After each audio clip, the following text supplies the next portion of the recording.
surely this is going to be absolute disaster for the BBC. So what's going on then? And why are they going to be worried with the mountain of taxpayers' money coming through the BBC TV licence that they get? Well, unfortunately for them, it does seem that the TV licence enforcement officers, or salespersons as I like to call them, have got wind that if you strike, then you'll get your pay bumped up a bit from Labour, going by, of course, the junior doctors and, of course, tube train drivers and whoever else that is striking. And now it appears it's their turn, because according to this article, it says that the BBC licence fee workers to strike over a pay freeze. I mean, don't get me wrong, usually I don't agree with striking. I know that everyone has got the right to strike, but you do know the pay before you start the job and things like that. Although this time, I don't actually have a problem with it. Not because for 1 second that I want them to get a penny extra. I don't have a problem with it because, let's face it, they're going to stop turning up at people's doors, badgering them to get one of these BBC TV licences, which, let's face it, no one really needs in this day and age at all, do we? Especially, of course, if you only watch YouTube and a few on-demand services, apart from BBC iPlayer, of course, but let's face it, who watches that, eh? Either way, though, it says that the BBC is facing a threat of a strike by the licence fee collectors after workers voted overwhelmingly in favour of a walkout in a row over pay. Well, to be honest, though, it does actually make me wonder how much they actually get paid and how many of them are striking. Is it going to be all of them? Ray? Well, anyway, almost 97% of TV licensed workers who are contracted to collect the fee on behalf of the broadcaster through outsourcer Capita have voted for strike action in protest against unreasonable, in their words, pay freeze. Just under 99% voted for action short of a strike. Well, that just makes me wonder what that might have been. Maybe, who knows, a free TV licence. I bet Lord Ali got Keir Starmer one of them. But anyway, any walkout, it says, would be a setback for the BBC, which relies on the £169.50 fee, which, remember, is going up to £174.50 in April, which is an absolute disgrace, isn't it? Who would have thought in this day and age, 2024, soon to be obviously 2025, we'd have to pay to watch other TV channels live? It wouldn't be too bad if it was just the BBC, because, you wouldn't actually watch it, and that would be some sort of subscription by itself. But the audacity of them to say, oh, hang on, if you watch ITV live, we want some of that moolah, please. It's just absolutely outrageous, isn't it? I mean, it's like paying Asda for the ability to shop at Tesco's. It's just absolutely stupid, in my opinion. But anyway, this will no doubt hit them hard, because let's face it, if they can't get the money in from the TV licence, all depending on how long those strikes are going to be, then they'll surely feel the pinch of it. Maybe, who knows, some of their well-paid presenters might have to take a little pay cut.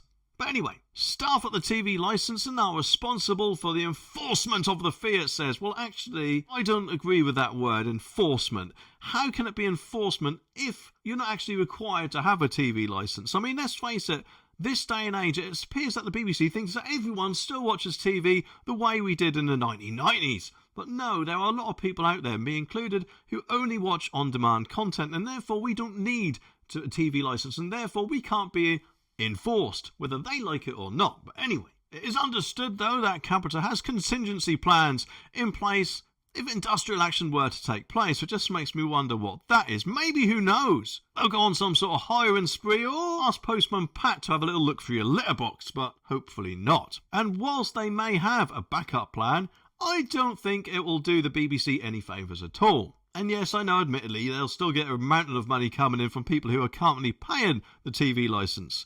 But the more people that cancel that, in my opinion, the better. And therefore, if anything, the BBC will be relying a lot more on the TV licensed inspectors or enforcement officers or salesmen. A lot more than they'd like to admit, in my opinion. But anyway, Capita has frozen pay for roughly 500 TV licensed workers as part of a wider cost-cutting measures of the outsourcing giant. 500! Just think of how many doors these 500 idiots won't actually be able to knock at if they're striking. And the longer they strike, the more it will pay off the BBC, in my opinion. Bosses have argued, though, that the move is necessary as the company looks to stem losses. Capita lost £107 million last year after taking a £25 million hit from a cyber attack against its pensions division. Oh dear, what a shame, eh? But the Communication Workers Union, the CWU, pointed to comments made in January by Capita Chief Executive John Lewis, who said that the company was entering a new year, robust balance sheet and improving financial performance. Well, I'm guessing that is because they thought, well, we'll freeze their pay. Maybe, who knows, these TV licensed workers who have got their pay frozen might, instead of strike, and actually get another job. Maybe, who knows, a more respectable one, in my opinion, like, I don't know, a dustbin man or a toilet cleaner, perhaps. Because let's face it, either one of them is surely much more respectable than a TV licence inspector. In my opinion, anyway. And listen to this. Union bosses have previously complained that staff felt disrespected and suffered from low morale as a result of the pay freeze. Well, it can't actually be a nice job to have your doors closed in your face all day, and I'm guessing that's what these guys have to deal with. At the end of the day, though, they don't actually have to be in the job if they don't want to. I'm sure there's loads of jobs that these guys could do, especially the two which are kind of more respected. But anyway, what they said about it? Well, a spokesman for Capita said, Capita and the CWU have been engaged in discussions and further talks are scheduled for later this week. We are committed to working towards the best possible outcome for our people in collaboration with the CWU. And Tim Davie, though, at the BBC has kicked off a review of the fund and model, acknowledging that it is not fit for purpose. Well, it's about bloody time, isn't it? In the modern day streaming age. However, he has pushed back calls against the subscription model similar to those employed by streaming services such as Netflix. And the BBC, though, they declined to comment. Well, hang on a minute. If they think their wonderful BBC is so wonderful, then why don't they do a subscription service? I'm guessing this could probably only two people will subscribe to it. Maybe Tim Davie himself and, well, it's not going to be Greg Wallace now, is it? But maybe, who knows, Gary Lineker. Either way, though, if the BBC is basically having its balls cut off by something which could seriously affect their getting their money in the long term, then maybe, just maybe, we might see an ad-supported BBC much more sooner than we thought.